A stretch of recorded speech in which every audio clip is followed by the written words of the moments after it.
So who are you? My name's Eric Richards. I'm on the InfoPath team. Great. One of the old timers. I was here back when we were NetDocs. Yep. And so InfoPath kind of grew out of the ashes of NetDocs. And InfoPath, what is InfoPath? InfoPath, good question. We're getting the question less and less, but still I'm sure there's some people who don't know it or have brought it up and said, huh, and closed it. So InfoPath is basically a forms editor. So how Word is for editing documents in Excel spreadsheet, InfoPath is all about editing your forms and such. So it gives a great environment to not only quickly design the form, but also to edit it so that you get good validity and you have a higher hope that what comes out of the editing experience is good data. Cool. The techie stuff behind it all that excites people is it's XML. So what InfoPath is editing is XML. Very cool. Now, you're in an office with a lot of whole bunch of people. Yeah, and you got a great view. I got to tell you, Bill Gates, eat your heart out because you got a view of the parking lot. These guys have a view of the forest. So this is your office here? Yes. So this is probably the best view in campus I've seen. So. Yeah, a lot of meditation time. Yeah. So how did you score that? I guess it was really weird. Being on the office team does have advantages. Huh? Yeah. Well, when the building, this is one of the newer buildings. Yeah, absolutely. So I kind of walked around, scoping it out, and then everyone was signing up for their offices, and I said, surely this one's not available. Yeah. And I said, Eric. So who's here with us? All right, we'll start here. I'm Mary Smith, and I'm a test lead on InfoPath. All right. I'm Kalpita Dobakta. I'm a program manager, work on digital signatures and security, among other things. Important job. I'm Ned Friend. I'm a program manager for InfoPath. Been here Nice. for 4 years. Cool. I'm Danny van Velsen, a developer on the InfoPath form server. Okay. I'm Andrew Began, developer on just about everything. Wow. Well, it's cool. So we get to meet the geeks too. So that's Channel 9. All right. So. Are we going to get a demo? Yeah, we've got some different demos. We were hoping to talk about the server, which is our big new investment for 012, and Danny can talk about the server a little bit. He's been working on that.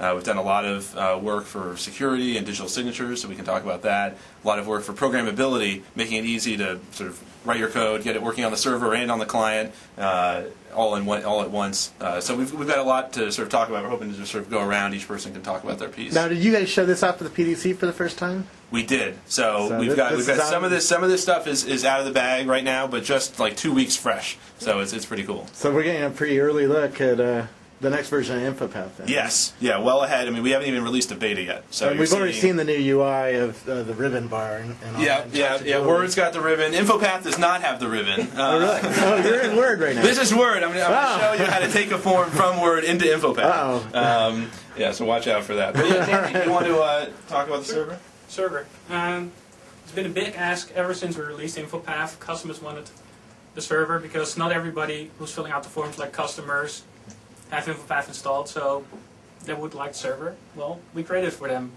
just in the browser. If you know the look. So the problem used to be that on the old version, I'd fill out a form and try to send it to you, and you'd have to have the runtime loaded to look at it. Yeah, even? if you want to fill out an InfoPath form, you have to have InfoPath installed. And so now you're going to a web-based thing? Yeah. As an alternative. So like, I went to the Partners Conference back in 2003. I just got hammered left and right. How do I have my users fill out InfoPath if they don't have InfoPath? And so it's been a super big request. We did as much as we could for SP1. We added features in Office 2003 SP1, but this is the one we just couldn't pull off until now. All right. So InfoPath came out of that earlier work in NetDocs, right? And that was supposedly the web version of... Well, software is solving all of the world's problems. It's software as a services, as XML and all that, and we took the XML editing portion out and made InfoPath. But then it was still very much, the smart client, the rich client environment, and there's people who can't guarantee that you'll have InfoPath. Yep. They still want people to be able to fill it out. So, like Daniel will show us, if I don't have InfoPath, I can still fill out the form. Right. Now, how cross-platform is this before we get into it? Can I use a Mac and you can use Firefox? Mac, you can use Safari, you can use Firefox, and you can use IE. Damn. Yep. Mm-hmm. We have to give you guys more Kool-Aid. People say Office team doesn't get the web. Uh-oh. You guys are going to change that perception. So let's see it, yeah. Well, if you know InfoPath, this looks probably pretty familiar. The only difference thing is on top, now it's IE instead of the InfoPath. We tried to mimic as much of InfoPath as we could in the browser. Yep. So you'll have all the goodness of InfoPath. Like here you see automatically the rules to service pack 1. It populates the date with today plus now. We have a nice date picker. We have validation. Like ever filled out a form on the web where you have to fill out a date? Oh yeah. Well, you type it however you want that's it. Nice. All the controls, you typo. Yeah, you immediately get feedback saying it's wrong. Yep. So you just type in the correct value. Oh, that's neat. And it says what's wrong. And the other thing you probably know noticing is everything is automatically updating. Are you guys using Ajax for that then? It's the same concept as Ajax. Yeah, because it didn't refresh the page. Yeah. So asynchronous JavaScript. But this thing is even not posing to the server yet to all this stuff. Yeah. We analyze the form, like in InfoPath you can say this node is this node plus this node at the data level, on the XML level. And what we do is we analyze this, Yeah. we transformulate that to all kinds of JavaScript, and then run this on the browser. Like as you've seen, usually if you update a price and it updates automatically, it round trips. But if you look here, Yeah. you tab out, no round trip. Everything just calculates on the fly. Wow. And the other thing, structural editing, if you look here, you insert a new item, no round trip at all either. So you can just do all the same things as you can do in InfoPath without round tripping. And now as you noticed, oh, something went wrong here. Well, it just says you more items than you can, because 23 plus 1 is more than 5. Yep. And the other thing you, as an end user, will notice is you hit submit button, Yep. and then end user says, oh, something's wrong. And if you have a big form, you go searching where it's wrong. Hit OK, we just go there. Oh, it goes And right there. Sweet. as the solution developer, Dang. you don't need to do anything about it. You just go on InfoPath, you just say, this is a I date, didn't know you could this do is that a with a number, web browser. this is adding these numbers together, and you'll get it for free as an end user. So Very this cool. form itself, it's all declarative authoring. There's no Yeah. coding that I did to create this form. I created this form an hour ago in about 10 to 15 minutes. Wow. Very cool. So that sure shows. Wow. I'm still trying to think about how this changes the world. This changes quite a bit. Because now you can build really rich client side or apps that let people fill out forms without having input. Now, what's loaded on the server for this to work? Do I have to load something on my server? You just take the solution, you design it once. In InfoPath, you say, now I'm going into server and smart client mode. And that basically, because we cannot support everything on the server, that puts the designer into a mode where you can design forms that are compatible for both versions. Yeah. And you just design one solution, you throw it on the server, Yeah. and it just works on the server and in the rich client. If you associate your form with a document library, if you click on the new button in the SharePoint library, if you have InfoPath, it will automatically see, oh, you have the rich client installed, the smart client. It will open up there. If not, you will get redirected to the browser version. Got it. So if you have InfoPath deployed on top of SharePoint, you just open it up. You'll get InfoPath. You get the richest experience. If not, if you're on the extranet at home, looking at your SharePoint site, you click on it, it goes to the browser. That's really cool. So obviously some things aren't supported where on the smart client, like inking, for instance. If Inking. InfoPath has really nice inking Yeah. control. Here you get the default IE inking support. Okay. And other control, like we support the rich text control in IE. We have the date picker. We don't have the advanced optional or the choice group support, but you still have the optional section, repeating table, all the usual controls you use in InfoPath. Yeah. So since you're the web expert, which one would you rather use, the smart client or the web client? Depends on the form. Most forms, the browser suffices enough. Okay. Does it accidentally refresh? Sometimes when I'm typing my weblog, the thing refreshes yeah. and my weblog goes we away. we analyze basically, because you can have business logic behind a node, you can have form code, that also runs on the form server. Okay. The same managed code that runs on the rich client. Yeah. Of course, we cannot do that in the browser. So if you tab out, you can say, oh, I want to this automatically refresh. As you tab out, we block the user from inputting, we refresh the form in the background, and they're back into the same state. Very cool. Yeah, so speaking of the form code, Andrew's worked a lot on creating one new managed OM. We used to be based on like MS-XML, and you had to use that sort of unmanaged API for that. Now we have a fully managed OM using system.xml and so it can run on both the client and the server, the same code. So I don't know if Andrew wants to talk about developing that. Sure. So it was like, Corner. Yeah, I'm stuck here. No, actually, you painted yourself into the corner here. we've actually done that and a couple other things with around programming. Unfortunately, I didn't get to work on it all, or fortunately, as the case may be. But yeah, so the first thing that Ned and Danny were just talking about is design once, right? So if you design your form, the first goal is that you design the form for the work both in the client and on the server. But we also wanted to go a little further than that, sort of similar to you have the .NET framework and the compact.NET framework. We wanted our developers to be able to add business logic behind their form and have it work in both environments, right? So you just write your code. We have a subset, just sort of like we don't support all controls on the server. We don't support all of the business logic on the server, right? We don't. The view supports some other things that are a little bit limited. But you write it, you compile it. As long as it compiles, it's going to work in both places. Interesting. And then that's sort of the ad we did for the server. We had a couple other asks that we went in and did also. One is being able to host InfoPath as ActiveX control, right? We did a lot of work around there. Support in .NET is great, works really easily. The other one is the design experience. If you ever worked with InfoPath before, there's sort of two experiences. The first one is the built-in experience where you can write script. We bring out the Microsoft Script Editor. Working with that, it's great for script, not too great for other things. Other one is working directly in Visual Studio with an add-on that we gave you. Yeah. Once again, pretty good experience, but InfoPath is still on the outside. Right. So we have two things that we're adding here. First is we're leveraging some great work from the Visual Studio team, which is that you can use Visual Studio tools for our office, Yeah. right? VSTO. VSTO, in which InfoPath is now hosted inside of Visual Studio. So you can type all your stuff, you can add all your controls, everything's in one package. Yeah. The other one is VSTA, which is sort of the MSE experience where you're inside InfoPath, you just want to add a onload event. We launch up something very much like Visual Studio, a stripped down version, really fast, really quick, you get all the IntelliSense, all that stuff. It's just great stuff. And Ned's going to demo that, I believe. Yeah, sure, I can demo some of that. Yeah. So this is real InfoPath? So this is real InfoPath. This is not the web InfoPath. not the web InfoPath. Right. Hard to tell the difference. Yeah, I'm just having some fun. So what I've actually done here is you can see this is Visual Studio Tools for Office. Yep. So this is right now just standard version of Visual Studio. We have InfoPath, the next version 012 installed on this machine.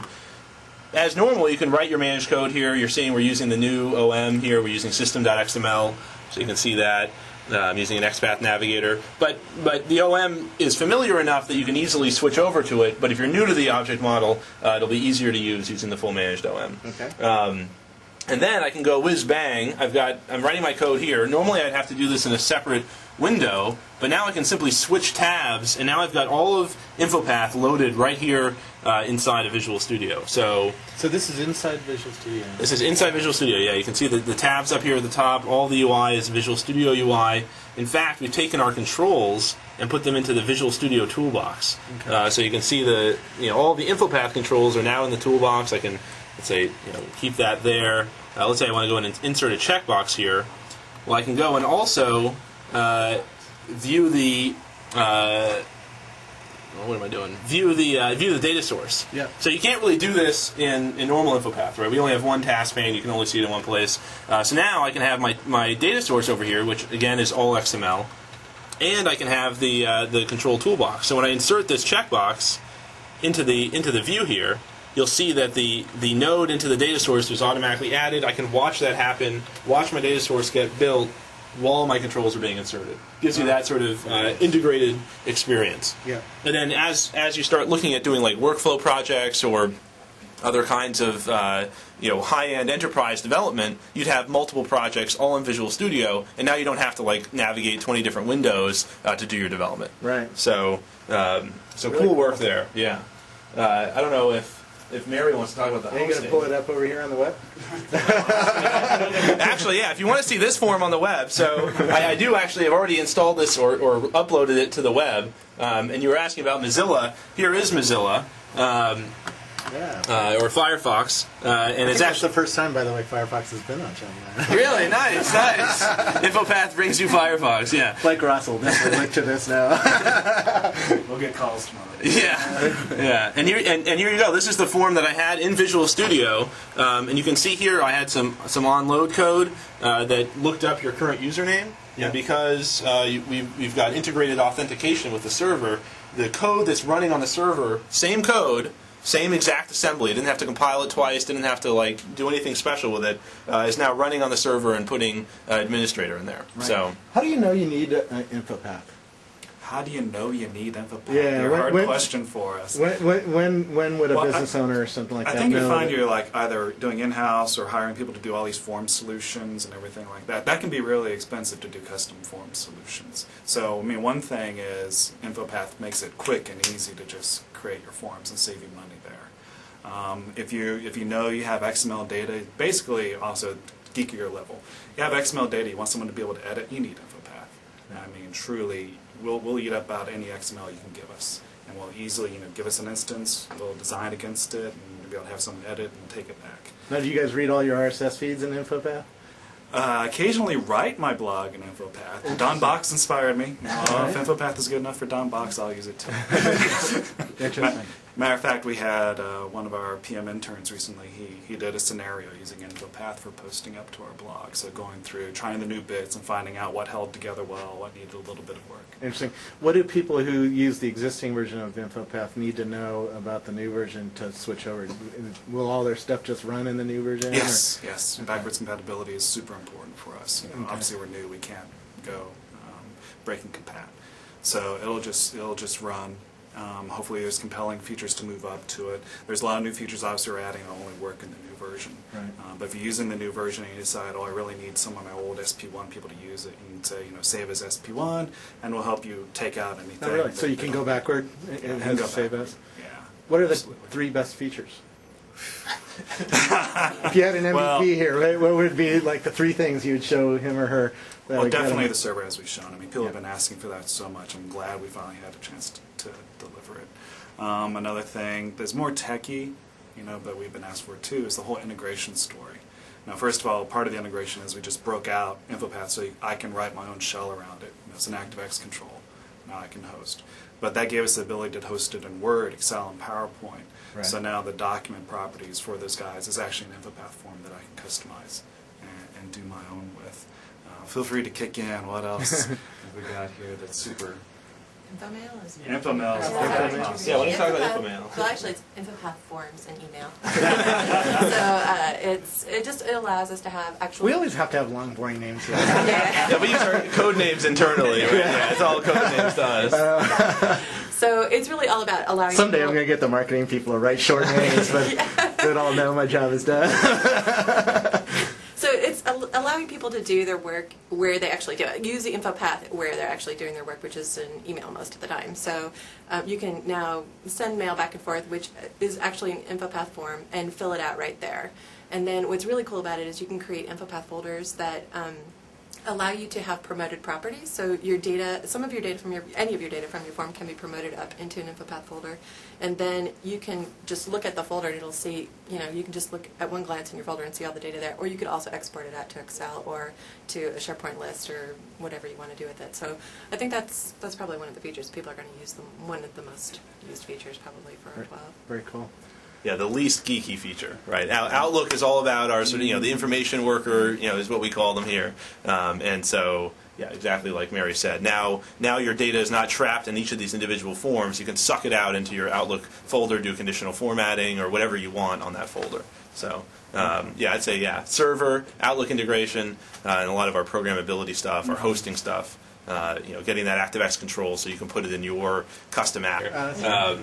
But do you want to talk about digital signatures? And I mean, digital signatures is a big enterprise ask that some people don't ever even think about. But if you've ever thought about having to fill out all of your data online and then you go and print it out to sign it, you lose that entire purpose of staying digital. So we've done a lot of work to make digital signatures easy. And that brings up something else. If I'm doing these forms at Starbucks, my data's going over the wireless, over the air, and it's not secure. You can stick a tap right in the start button Yeah. and watch. Now, how secure is this stuff since you're doing the security or during? So that's really dependent on your network and how you deploy the server and how secure your enterprise is. Right, but are you encrypting data from the forums? Okay. No, we're actually not doing that. So one of our main recommendations is when you deploy the server and you have sensitive data, or if you are turning on digital signatures, then you use SSL. Okay, so you can turn on digital signatures and use SSL to Well, transfer? yeah. So the way our server is built on SharePoint, which is built on top of IIS. So you can turn on HTTPS right there. Okay. Yeah, so let me talk a whenever I little see bit. forums, I'm just really freaked out now because Of course, I've had yeah. some hackers show me how they can listen to anybody's machine at a Starbucks and see passwords and all sorts of stuff being thrown around. So that's something I know a lot of businesses are really concerned about because more and more of their workers are taking laptops over to Starbucks, Right. drinking some coffee, and hooking up to the Wi-Fi networks there. So. Yeah. So like Peter said, the HTTPS would be a great solution in that case because they'll need to be aware that as they start deploying stuff on their extranet or whatever, it'd be wise to go ahead and do that. So what about the digital signatures? That's Okay, cool. so I got you sidetracked there. Sorry. So one of our main asks for the server, especially around G2C scenarios, which is government to citizen, is to support digital signatures. So right from our first version, we had built-in support for digital signatures, which made it really easy to create a form that can be signed, and it was equally easy to sign the form in the editor. One new thing that we did in the upcoming release is to kind of integrate our signing ceremony story with all the other Office apps, so that an individual user who's creating a Word document and filling out an InfoPath form, the signing experience for them is exactly the same. So there used to be two different learning curves, and then we've taken this. We've taken DSIGs and we've also supported on the server. So you can sign forms in the browser.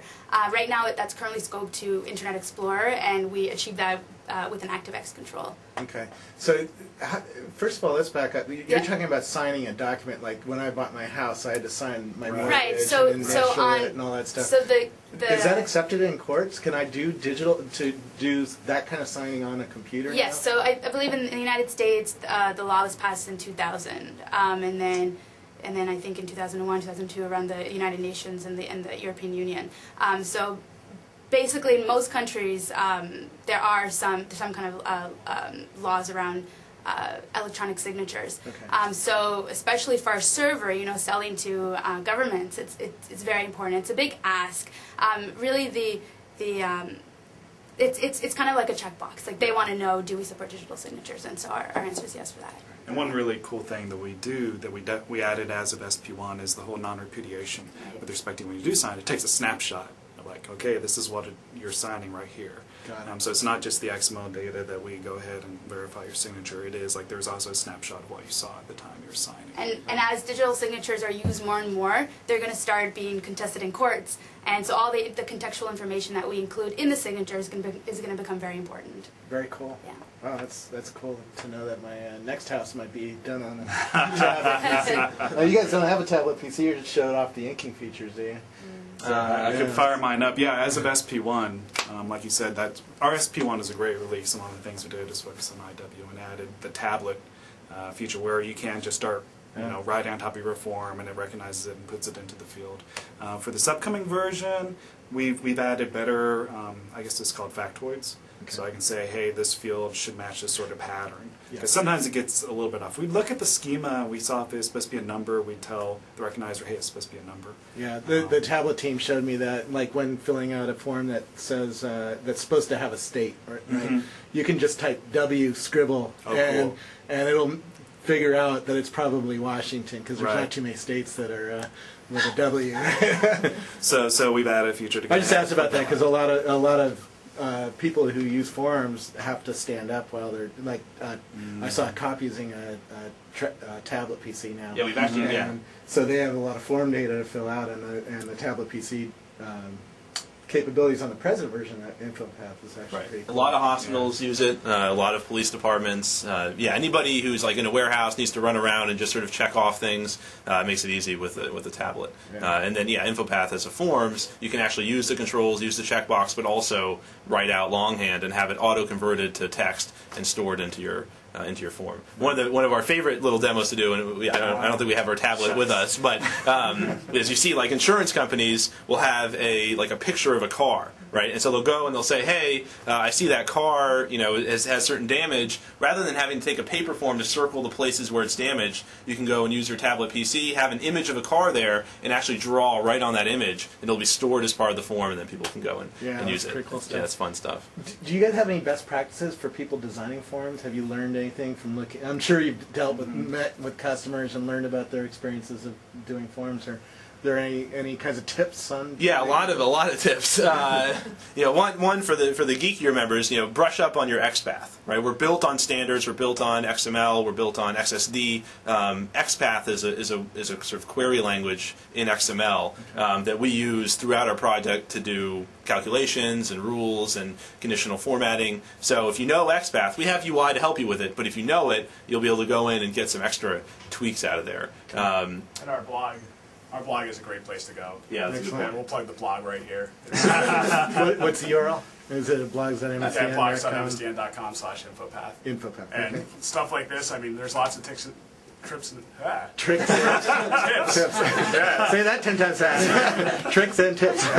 With XPath in particular, where you can really sort of push the form in the direction you want it. You just can't get out of the UI.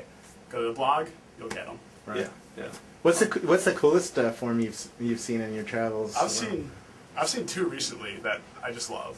The first is expense filling out form. So, if you've ever filled out expenses on like a website before, Yeah. it's a clunky process. I just did mine. I Yeah. hate it. It really sucks. We're actually replacing the. Oh, awesome! and you go in, an email gets sent out, everyone gets this email around the same time saying you have open expenses, go fill out your expense report. Everyone hits the web page at the same time. You wind up going from web page to web page to web page, hitting the SQL database, it takes forever, right? Taking all this process into one InfoPath form, using it, hitting the database once, filling it all out, and submitting it back, it's just a great experience. It takes out 30 minutes of your day sometimes, which is wonderful. The second one, which I think is just great, I saw today for the first time. Now, the form itself, not very impressive, really small form. But ever since we were in beta of our first version, I've been telling my wife, she works in support, that I should be using InfoPath for some scenarios. She sent me a form from her coworker today, right? He just sort of went out, used InfoPath, and the reason he's using it is they spend tons of money, right? They need a new form for their backend. It works with Siebel, right? They're spending $600,000 at least to have internally an application built for them. Well, it works online. You have to be online, right? If you're offline, the thing doesn't work. So they want a sort of a lower budget thing, works offline, not as feature filled, right? Not connecting to Siebel all the time, does less things. Build it in InfoPath, right? Takes a little bit of time. It's just great. It really impresses me. I mean, they're sort of the two ends. There's the high end, the high IT end, solves a lot of scenarios, and then there's information worker scenarios, which are just great. I love seeing people use it that way. That reminds me. What's the offline story? Let's say I got that expense report form, loaded on my tablet and had it on my screen, Yeah. and then I went to offline So on there's a plane trip, for instance. That's one thing Yeah. that really pisses me Right. off about the current expense report form is I can't take it on the plane when I'm Yeah. really bored and could actually do those expense Yeah, reports. there's lots of different offline stories, right? The first one is that when you open an InfoPath form for the first time, the form template is pulled down onto your computer. So with the MS expense case, right, you're filling out your expense report, you go there, you get your expense report, it gets pulled onto your computer, both the XML file that you're filling out and the whole form template that you're going to use for editing. You go onto the plane, right, you have all this data, you start filling it out, you hit save, you save it to your disk, you go back to work, you submit it, right? That's one. Two is, email is a great offline story, right? So I can email you a form through email, you can fill it out, you can send it back to me through email, right? You're offline in Outlook, you get, or you're home, right? You're on the network at home, maybe you can't connect to your corporation, right? You're not VPC'd in or whatever. You fill it out, you email it, you come in, you check your new email, the form gets sent back, right? Another thing, if we go back to the expense, a big problem we have today that customers have complained about is that the first thing your expense report probably does is make some database query, make some web service query, right? You go to open your form, it won't load if you're at home. Because it tries to query this thing, it fails, InfoPath will fail to load the form. So it's sort of taking two steps there. One is that if the form template author wants it, it'll load even if the query fails, right? So that's usually the form looks just the way you want it, especially for read-only. It really works well. And the second one is that if you're offline, we cache your results from previous queries and we'll reuse those, right? So if your query is who am I, like Ned showed earlier, where it brings up your name, right? You go offline, well, you're the same person, right? You open up your form, your name will just show up if you're offline. Very cool. Anything else cool? Yeah, I can show another couple quick demos. Yeah, let's see them. Let's wrap it up. So, Demos are always good. CLR is loaded up. We were talking about you can now host InfoPath in your WinForm control, or you can have InfoPath actually in the browser, like we showed there, but as a control inside your page, right? So let me just show you the WinForm version here. Sure. Let's say I've got some kind of application similar to what you might have in SAP. Maybe you've got an email features here. I can switch over to my company forms tab, and now I've got InfoPath loaded inside of WinForms. You could build this app yourself. You can see here. Here's the form that we were filling out earlier, and you can hook up, say, these bold buttons that work on both the email and on the company form to work in both places. So just pretty cool, easy way to drag and drop the InfoPath control onto your WinForm app. Get InfoPath in there. Another thing we hear people doing, a lot of forms processes today are like Word-based, right? Or even worse, they're paper-based, right? So everybody sort of makes their form in Word, print it out, fill it out, and then you got to go copy it back into your database. Kind of a pain. So we've made it. We've added some like importers and a whole like framework around this for developers and partners to use to convert Word forms into InfoPath forms or any data format that you have into InfoPath, including scanning data into InfoPath and copying that data directly into an InfoPath form. Wow. So I can show you this form here was actually started from this Word document, which we showed earlier with you see the ribbon there. And you can see here this is a full InfoPath form. You can see like the underlines we auto converted to text boxes in InfoPath. This like table we converted to a repeating table. So now, are we in Word right now? Or you're in Word. You're in Word, but Okay. you can take this form and just this Word form that you would normally print out, and through a wizard in InfoPath, suck it into InfoPath, get a form template out of it, and then you can go even further and take the filled out paper versions of this form, scan them, and take that data into the form template that you just had. And so, how accurate is it to the original Word document that you created? So we try to keep print accuracy so that you can, if you have some systems already based on that scanning, you can still print it out, and it should. It's not pixel perfect, but it's as close as we think is reasonable or necessary. Okay. So, yeah. Very cool. Lots of good stuff. Yeah. Coming down. The public Well, thanks beta for will be inviting me next over. year. Yeah. So that's a good question. When?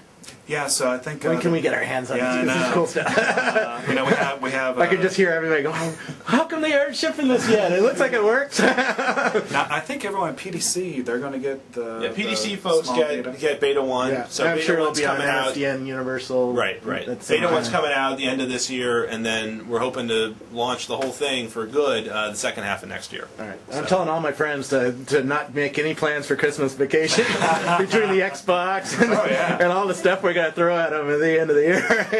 yeah, lots of cool stuff. So- Yeah. Well, thanks for... thank you very much for Thank coming. you. Thanks. Yeah, that's great to We look have forward you. to the feedback. Yeah, thank you. That's right. So if there's 121, then that's probably 120 too many. But one of the complaints of even doing this Channel 9 is you had another place we can talk to Microsoft and nobody listens. Yep. But we do listen and we want to listen, and so one of the things that for Whidbey we've really focused on is there's a single point of feedback. Actually, inside Visual Studio now there is a link in the help menu and in the help menu and then in the actual help system, and it's called Send Feedback to Microsoft. And you click that link, and you're talking directly to Microsoft. It's going into a database that causes a bug to get filed and come into our database. It's very similar to if you've been a beta tester, you've used Beta Place, where you can file a bug and it comes to us. This will do the same kind of thing. And it's for ongoing collection of customer feedback. And it causes a bug to be created. We can respond. We can ask the customer for follow-up. Wow. It's a very direct process, and it's what we call close the loop, right? So it's circular, meaning that the customer will hear back. That only exists in Whidbey, or does that already exist in today's world? The product feedback will be integrated in Whidbey, Okay. but you'll be able to use it from the MSDN website directly also. Okay. So, if you're using 2002, 2003, whatever. But it's not live yet then, right? There's not a link. No, it's in testing right now. So it's going to be, I believe it's going to be live as part of Beta 1. When we hit our Beta 1 release, then it'll be publicly live, so that because the Beta 1 feedback will come back through that mechanism. That's the goal. That's really People will give us feedback that And way. it's going to be public. That's not going to be just for beta testers. Anybody can go. Well, I know it's not. Well, it's not totally public, but I mean, Beta 1 is for like, I don't know, 50,000 of our closest friends. So, I don't know how public that is. That's kind of public to me. So, so. Yeah, so that'll be, and that, so that's a really big thing, because then we can really take customer feedback and we can act on it, and it doesn't get lost. It doesn't get detoured to the Office group for 6 months and sits in their bug queue, and then they go, oh, this is a Visual Studio bug, and send it to us. Yeah. That sort of thing. So you'll see us putting a lot of emphasis. I mean, we are now in our community participation, but in the Whidbey timeframe, we're actually building it into Whidbey. Right. To have a lot of emphasis on direct customer interaction, taking that feedback from a customer, acting on it, and telling the customer we acted on it, and saying, to the point of saying, here's a list of bugs that we're going to fix in this next service pack, or the customer will get a notice back as part of giving us feedback that says, this will be fixed in the next service release, or whatever kind of thing. So we're really trying to lock that down. Wow. And really, let people know what we're doing, where we're going, when we're going to be there, hopefully, Yeah. all that sort of That's thing. amazing. So, I didn't know that, so I'm sure a lot of customers want. yeah, the help system is a big, the help system and the community features that we're going to put in. That's a whole community, is a whole other story. Yeah. That we're going to put in there too are big parts of that customer interaction, improving that customer interaction experience. Are you going to ship any poster? I know when I worked at the magazine, we did some posters, and I saw those in a lot of developers' offices, because they would use The object model poster to try to figure out how to use help, and Google too. So I'm looking for an object that does this. Oh, there's one, and I'll go search on Google or search on help for that. So that's interesting. I don't the decision to do the object model poster comes a lot from the people who actually own the object model. Okay. Which isn't me per se. Yeah. I mean, what we've been trying to build in the help system is to actually make things like that less important, in the sense that we want you to be able to type in reasonable search terms and be able to get back the right topic. So, for example, one of the things that we've done in Whidbey Help is we've actually gotten rid of the filter creation UI. And the reason is we still have filters in the index and table of contents, but search doesn't use filters anymore. Well, it does, but they're underneath the covers. And the UI that we built for search, when you select all the settings that you want, we actually figure out what filter to use for you. Because we found out, you talk to people about filters, and I mentioned this earlier, people found them confusing. But one of the other things that happened very commonly is somebody would select a filter, use it for a while, and then their requirements would change, and they'd forget to switch filters. And they wouldn't find things that existed, and they'd even ask the right question for, because the filter had removed those answers from the result set.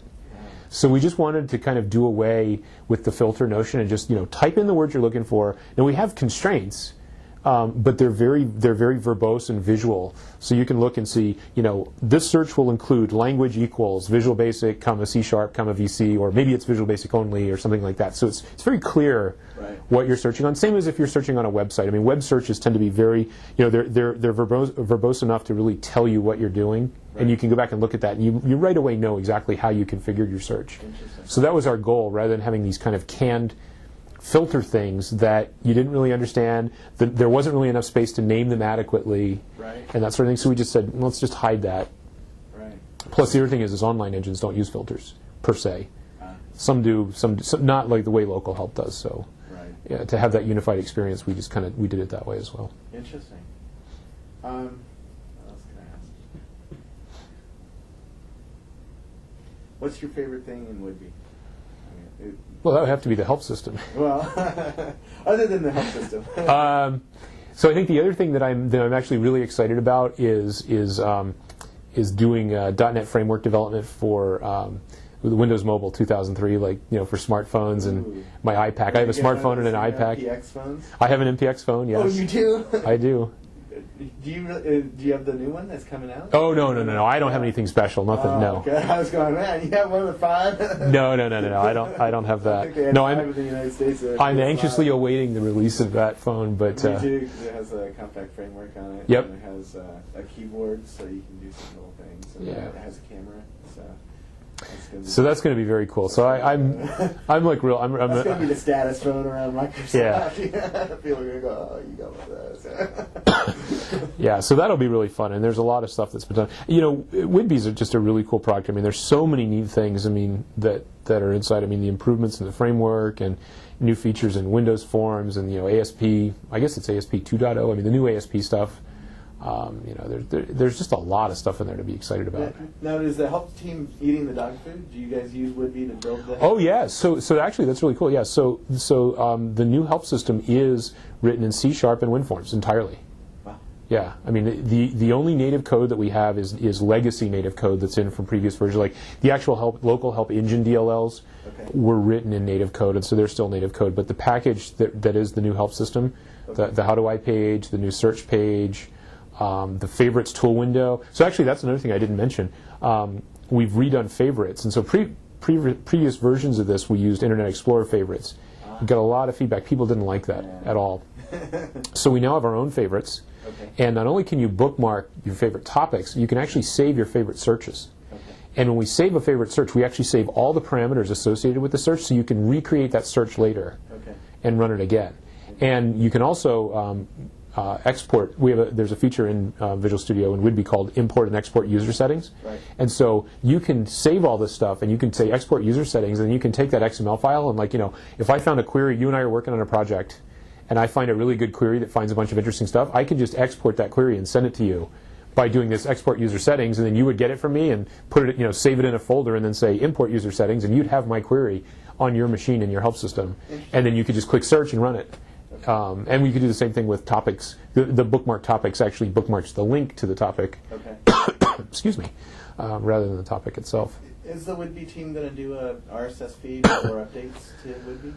It'd be really useful. A lot of people would like that. You guys ship out new content for the help system. So do you mean like kind of a notification mechanism that says, hey, there's new updates coming, or using RSS as the actual? Using RSS, yeah. So I could subscribe to a feed.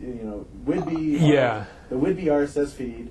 Subscribe to it, and any time you guys have something new to push down, a new help file or a new, a service pack or whatever it is, it comes. It tells me where to get it and what to do. So there's going to be feeds. That's not all completely finalized yet. There will be some RSS feeds that are like news about Whidbey and stuff. Okay. And those will show up inside Visual Studio. But the mechanism. Wait a second. You're going to put RSS feeds inside Visual Studio? It's possible. It's not. It's not finished. We can't announce this as a product, but no. I'm glad to see that. But it's possible that there will be stuff like that. But the update mechanism that we use is actually based on Windows Update. Okay. And so Microsoft is moving to this kind of more generic thing called Microsoft Update, which is a Windows Update designed for Microsoft applications as well. And that's the mechanism that we actually use for updating Visual Studio. Yeah. So there could be. So what I'm saying is, you could envision that there would be like an RSS feed that's like the news of the day from the Visual Studio team, and it might say, hey, there's an update coming. And then the next thing you know, like your little Visual Studio Update icon kind of flashes and says, click here to install, this latest update kind of thing. Because, the updates get treated that way because that's a secure mechanism. Yeah. The same as doing, Windows updates. No, I totally agree. And so that's what we're doing. But it's nice to have an RSS feed, especially for the weblogger world, because that way I can see, there is something new somewhere. Mm-hmm. And I can talk about it. I can tell, Yep. And you guys don't have to beg me for a link. I just see it show up, yep. And then I can forward. In fact, today now I can just drag it over to an Outlook folder and automatically goes to my blog. So that's really cool. Yep. Well, Visual Studio has such rich extensibility that doing things like that, it's really a matter of creating an add-in or something to do it, because the extensibility allows you to manipulate Visual Studio so richly that most of those things are possible. That's really cool. The real issue behind them is doing them in a secure way. Right. And even now I've noticed as I've navigated to some websites from inside Visual Studio, I get another browser window popping up with a pop-up. I'm kind of like, you just don't want that. That won't happen on your XP. Exactly. Service Pack 2 takes care of that for me, so that's all goodness. But, yeah. Cool. Anything else you want to tell the world from the help team? Or? Try out the new help system and send us feedback, and Okay. we really are committed When are they to gonna see continually beta one? improving. And is beta 1's going to be on MS? Well, so we're doing these community preview releases. We did the first one last week at VS Live, Okay. and then moving forward we'll be doing them. I don't know, I don't think we've published exact intervals that we'll be doing them at, but so there'll be even some of those before beta You guys 1. will be at Tech Ed. And Absolutely, yep. We'll be at Tech Ed. We'll be at we could VS Live. All the big conferences, and I've got a blog that. So link to my blog from your website, right. so people can. I've been asking some questions up there. Gotten a fair amount of traffic on, kind of asking people about what screen resolutions they're using, and finalizing the design of the help toolbar. Like what buttons do people use most, and could people identify some of the glyphs that we used, and Right. kind of doing stuff. So we're there's a lot more. We're trying to have a lot more customer contact, very direct customer contact, so that people can really kind of tell us things and give us their feedback, and we can respond to them, that sort of thing. So Cool. yeah. Cool. Well, I've answered all my questions I can about help. So. Good. Anything else? I think that's about it. Cool.